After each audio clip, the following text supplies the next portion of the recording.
शर्मनाक हार के बाद कप्तान रोहित शर्मा की पीसी आई। जानिए किसकी जिम्मेदारी बताई, किसको लताड़ लगाई, अगले मैच पर रोहित ने क्या कुछ कहा, क्या उम्मीद जताई। पहला मैच हम जब हारे थे तब ऐसा लगा था कि यार वो एक सेशन खराब हो गया था हमारा, 46 पर हम ऑल आउट हो गए थे, इस वजह से चलिए मैच हार गए, कोई दिक्कत नहीं। हिंदुस्तान में तो ऐसा कई बार हो जाता है, बहुत बार हमने पहला मैच हारने के बाद जबरदस्त वापसी की है। उम्मीद थी कि भाई हो सकता है दूसरा मैच और तीसरा मैच जीत कर हम सीरीज जीत जाएंगे, सबको उम्मीद थी। लेकिन उसके बाद दूसरे मैच में वही हाल। पहले मैच में तो आप पेसर्स के आगे आपने घुटने टेक दिए थे, दूसरे मैच में तो आपने स्पिनर्स के आगे घुटने टेक दिए। जिस कंडीशन में आप खेलते हैं, जो आपकी फेवरेट कंडीशंस हैं, जिस पर आप 18 सालों से जीते चले आ रहे हैं, लगातार 18 सीरीज जीते हैं, आप उन्हीं कंडीशंस में हार गए क्योंकि एक अच्छी टीम सामने आ गई थी, क्योंकि एक ऐसी टीम सामने आ गई थी जिसके बल्लेबाजों ने आपके बल्लेबाजों से बेहतर बल्लेबाजी की, जिसके गेंदबाजों ने आपके गेंदबाजों से बेहतर गेंदबाजी की, और इस वजह से आप हार गए। तो प्रेस कॉन्फ्रेंस में कप्तान रोहित शर्मा से जब इस बारे में सवाल पूछा गया तो उन्होंने क्या कहा। कप्तान ने कहा हार से बहुत दुख हुआ, हमने बहुत गंदा खेला, ये पूरी टीम की हार है। यानी कि रोहित शर्मा ने कहा कि भाई बहुत दुख हुआ है, ये बहुत हर्टिंग लॉस है और हमने बहुत ज्यादा गंदा खेला है, मैं ये मानता हूं, एडमिट करता हूं, और ये कलेक्टिव फेलियर है। यानी कि उन्होंने किसी एक पर या दो पर जिम्मेदारी नहीं ठहराई, उन्होंने खुद को भी जिम्मेदार माना इस हार का, विराट को भी माना, सरफराज को भी माना, यशस्वी को भी माना, सबको, पूरी टीम का कलेक्टिव फेलियर माना रोहित शर्मा ने। ऐसा नहीं है कि एक दो खिलाड़ियों पर हार का ठीकरा फोड़ दिया। इसके बाद फिर उनसे पूछा गया कि यार WTC फाइनल में तो आपको मुश्किल हो जाएगी क्योंकि फिर आप अपने घर पर नहीं जीत पा रहे हैं, जाकर ऑस्ट्रेलिया में कैसे जीतेंगे। तो इस पर उन्होंने क्या कहा।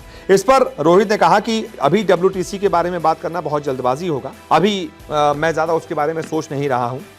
अभी तो बहुत सारे मैचेस हैं, 6 मैचेस हैं, हम अभी एक मैच देख रहे हैं और होपफुली। फिर उन्होंने अगली बात ये कही, वानखेड़े वाले जो मैच, जो अगला मैच है, इस सीरीज का आखिरी मैच है, उन्होंने कहा कि वानखेड़े में हम कमबैक की कोशिश करेंगे। यानी कि अभी रोहित का फोकस न्यूजीलैंड पर पलटवार का है, न्यूजीलैंड को जवाब देने का है, और वो जवाब तभी दे सकते हैं आप जब आप अगला मैच जीतेंगे, और फिर कम से कम थोड़ी बहुत कंसोलेशन प्राइज जो एक मिलता है ना आपको कि आप सीरीज तो हार गए हैं, सीरीज तो आप न्यूजीलैंड को आप हरा नहीं पाएंगे, लेकिन कम से कम आखिरी मैच जीत कर आप ये थोड़ा सा बहुत हार का जो गम है ना वो कम कर सकते हैं।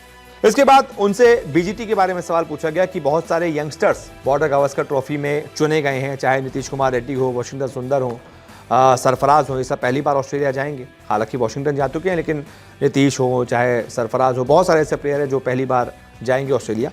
तो उस पर रोहित शर्मा ने कहा कि भाई मैं जो है वो उन सभी प्लेयर्स को सपोर्ट करूंगा जो पहली बार ऑस्ट्रेलिया जा रहे हैं। हालांकि मैं तो पूरी टीम को सपोर्ट करूंगा, लेकिन मेरा मानना है कि जो उनको पता होना चाहिए कि वो उनको वहाँ पर क्या करना है, मैं पूरा सपोर्ट करूंगा, मेरा पूरा साथ रहेगा उन प्लेयर्स के साथ जो पहली बार ऑस्ट्रेलिया जा रहे हैं, क्योंकि बहुत बड़ी अपॉर्चुनिटी है और अगर आपने वहाँ पर अच्छा कर दिया तो भाई लाइफ सेट हो जाती है फिर तो। और इसके बाद पांचवी बड़ी बात, जब जडेजा अश्विन को लेकर सवाल पूछा गया कि इस पूरी सीरीज में अभी तक जडेजा अश्विन बल्ले से फेल है, हर बार वो आपको बचा लेते थे, कई मौकों पर उन्होंने जब टॉप ऑर्डर फेल हुआ है, ज़्यादातर हुआ है अच्छी टीमों के खिलाफ, तो ज़्यादातर इन लोगों ने बचाया है, जडेजा अश्विन ने बल्लेबाजी से बचाया है।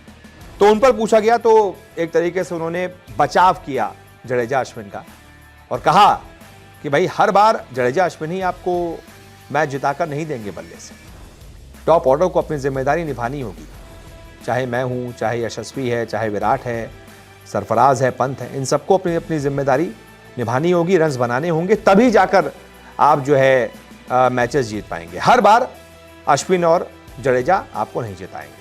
और बीते 12 सालों से जो हमारी विनिंग स्ट्रीक चली आ रही थी उसमें बहुत बड़ा रोल इन दोनों प्लेयर्स का था, तो इसलिए एक दो सीरीज खराब इनकी हो जाएं तो हम ये मान सकते हैं कि हाँ इतना उनको हम दे सकते हैं कि भाई हाँ कोई बात नहीं है, एक दो सीरीज आपकी भी खराब हो सकती है। ये बात ठीक है रोहित शर्मा की, उन्होंने कि बहुत सारे कप्तान होते हैं गुस्सा हो जाते हैं, लताड़ लगा देते हैं, यहाँ पर उन्होंने कम से कम ऐसा कुछ नहीं कहा और अभी काम एंड कंपोज्ड हैं, अपने फोकस में हैं। और हालांकि ये डिफोकस बड़ी जल्दी हो जाता है क्योंकि अब इस फोकस का कुछ कर नहीं सकते, आप सीरीज़ हार चुके हैं, लेकिन फिर भी अभी बहुत बड़ी लड़ाई है, WTC की अभी रेस है, आप लगातार जीतते रहिए, हो सकता है WTC फाइनल तक पहुंच जाए। बहुत बहुत शुक्रिया इस रिपोर्ट को देखने के लिए।